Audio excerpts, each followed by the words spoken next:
প্রিয় শ্রোতারা, স্বাগত বাংলা বাইবেল স্টুডিওতে, যেখানে আমরা বাইবেলের চিরন্তন ঘটনা এবং গভীর সত্যকে জীবন্ত করে তুলি।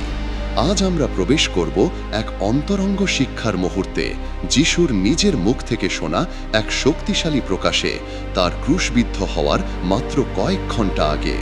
কল্পনা করুন দৃশ্যটি, এক নীরব কক্ষ, হয়তো কোনো দ্রাক্ষাক্ষেত্রের দিকে খোলা জানালা, আর যিশু প্রস্তুত করছেন তার শিষ্যদের আসন্ন ঘটনার জন্য।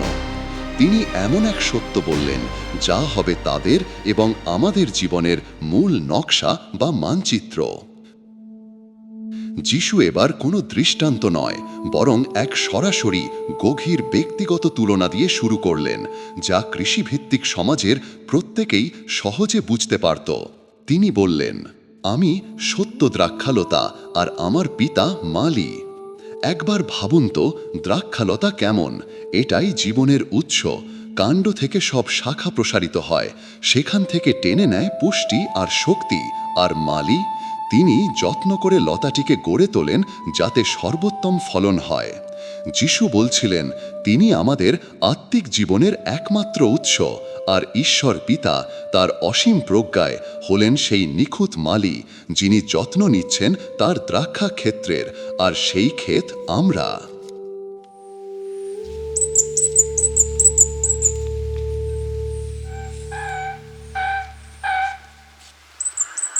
যিশু বললেন, যে ডাল আমার মধ্যে থেকেও ফল ধরায় না, আমার পিতা সেটি কেটে ফেলে দেন। আর যে ডাল ফল ধরে, তিনি সেটি ছাঁটেন যাতে আরও বেশি ফল ধরে। শুনতে একটু ভীতিকর লাগতে পারে, কেটে ফেলা আর ছাঁটা, কিন্তু ভাবুন আসল দ্রাক্ষা ক্ষেত্রে কি হয়। যে ডাল ফল আনে না, তা পুরো লতার জন্যই বোঝা। তাকে সরিয়ে ফেলতে হয় যেন বাকিরা ভালোভাবে বেড়ে ওঠে। আর ছাঁটা, এটা শাস্তি নয়, বরং প্রস্তুতি। এটা এক সুনির্দিষ্ট, কখনো কখনো কষ্টকর কিন্তু অপরিহার্য প্রক্রিয়া, যা সরিয়ে দেয় মৃত কাঠ, অতিরিক্ত বৃদ্ধি বা এমন কিছু যা ফলন বাধাগ্রস্ত করে। এটা পরিশোধন, প্রত্যাখ্যান নয়। ঈশ্বর, সেই জ্ঞানী মালি, আমাদের ছাঁটেন যেন আমরা আরও শক্তিশালী হই এবং আরও ভালো ফলন আনি। তারপর যিশু বললেন মূল সত্যটি, উজ্জীবিত ও ফলবান থাকার গোপন রহস্য। তোমরা আমার মধ্যে থেকো, যেমন আমিও তোমাদের মধ্যে থাকি। যেমন ডাল নিজে থেকে ফল ধরাতে পারে না যদি না সে কাণ্ডের সাথে যুক্ত থাকে, তেমনি তোমরাও ফল ধরাতে পারবে না যদি আমার সাথে যুক্ত না থাকো। তোমরা থেকো, অবস্থানে থেকো। এটা শুধু রবিবার মণ্ডলীতে যাওয়ার কথা নয়, এটা এক ধারাবাহিক জীবন্ত সংযোগ, যা থেকে আমরা টানি জীবন, শক্তি, এমনকি আমাদের পরিচয়। যেমন ডাল শিকড় থেকে বিচ্ছিন্ন হলেই শুকিয়ে যায়, তেমনি যিশুর বাইরে আমরা টিকে থাকতে বা চিরস্থায়ী ভালো ফল আনতে পারি না। তিনি স্পষ্ট করে বললেন, আমাকে ছাড়া তোমরা কিছুই করতে পারবে না। এই সংযোগ, এই অবস্থান আশ্চর্য ফল আনে। যদি তোমরা আমার মধ্যে থাকো এবং আমার বাক্য তোমাদের মধ্যে থাকে, যিশু প্রতিশ্রুতি দিলেন, যা ইচ্ছা চাও তা তোমাদের জন্য করা হবে। এতে আমার পিতার মহিমা প্রকাশ পায় যে তোমরা প্রচুর ফল ধরাবে এবং প্রমাণ করবে যে তোমরা আমার শিষ্য। আমাদের প্রার্থনা তার ইচ্ছার সঙ্গে মিলিত হয়, আর আমাদের জীবন তার উপস্থিতিতে ভরপুর হয়ে স্বাভাবিকভাবেই ফল আনে। ভালোবাসা, দয়া, ধৈর্য, শান্তি, আনন্দ, যা বিশ্বকে তার চরিত্র প্রতিফলিত করে। এরপর তিনি ভালোবাসার মূল কথায় আসলেন। যেমন পিতা আমাকে ভালোবাসেন, আমিও তোমাদের ভালোবাসলাম। এখন আমার ভালোবাসায় থেকো। যদি তোমরা আমার আদেশ মানো, তবে আমার ভালোবাসায় থাকবে, যেমন আমি আমার পিতার আদেশ মানি এবং তার ভালোবাসায় থাকি। তার ভালোবাসা আমাদের জীবনের পরিবেশ হওয়া উচিত, আমাদের অবস্থানের ভিত্তি। আর আমরা তার ভালোবাসায় থাকব কিভাবে? তার আদেশ মান্য করে। এটা ভারী নিয়মের তালিকা নয়, বরং আমাদের ভালোবাসার প্রকাশ, তার অপরিসীম ভালোবাসার প্রতিক্রিয়া। এই আনুগত্য, যিশু বললেন, এক আশ্চর্য উপহার আনে।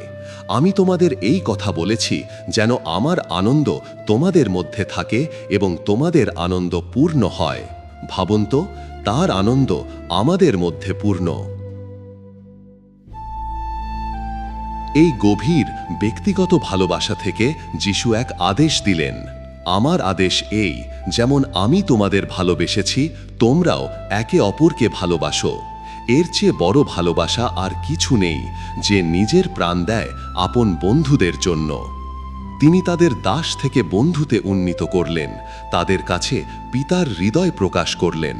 আর যেমন তিনি তাদের বেছে নিয়েছেন, তেমনি আমাদেরও সাময়িক সময়ের জন্য নয়, বরং যেন আমরা ফল আনি, এমন ফল যা স্থায়ী হয়। এই ভালোবাসা, গভীর আত্মত্যাগী ভালোবাসা, তার সত্যিকারের শিষ্যের চিহ্ন। কিন্তু যিশু তাদের বিশ্বের প্রতিক্রিয়ার জন্য প্রস্তুত করলেন। যদি জগৎ তোমাদের ঘৃণা করে, মনে রেখো যে তারা আমাকে প্রথমে ঘৃণা করেছে। যদি তোমরা জগতের অন্তর্ভুক্ত হতে, তবে জগৎ তোমাদের ভালোবাসত। কিন্তু তোমরা জগতের নও, আমি তোমাদের জগৎ থেকে বেছে নিয়েছি, এই কারণেই জগৎ তোমাদের ঘৃণা করে। এটা ছিল এক গুরুতর সত্য। যিশুকে অনুসরণ করা মানে অন্য রকম মূল্যবোধকে আঁকড়ে ধরা, অন্য রাজ্যের অংশ হওয়া। এতে ভুল বোঝাবুঝি বা এমনকি বিরোধিতাও আসতে পারে। কিন্তু যিশু তাদের আশ্বস্ত করলেন, তারা একা থাকবে না। পবিত্র আত্মা, সহায়ক সত্যের আত্মা আসবেন তার বিষয়ে সাক্ষ্য দিতে, আর তারাও, যারা শুরু থেকেই তার সঙ্গে ছিল, সাক্ষ্য দেবে। যোহন অধ্যায় 15 আমাদের যিশুর সঙ্গে সম্পর্কের এক জীবন্ত চিত্র দেয়। এটা কোনো দূরের তাত্ত্বিক ধারণা নয়, বরং শাখা প্রশাখার মতো এক জীবন্ত সংযোগ। তাহলে আজ আমাদের জন্য এই গভীর শিক্ষার মানে কি? এটা আমাদের মনে করিয়ে দেয়, আমাদের আত্মিক প্রাণশক্তি, আমাদের অর্থবহ ও প্রভাবশালী জীবনযাপনের ক্ষমতা পুরোপুরি আসে যিশুর কাছ থেকে। তাকে ছাড়া আমরা শূন্য, কিন্তু তার মধ্যে গভীরভাবে সংযুক্ত থাকলে আমরা প্রচুর ফল ধারণ করতে পারি। একটু ভেবে দেখুন, প্রতিদিন আপনি কতটা গভীরভাবে খ্রিস্টে অবস্থান করছেন?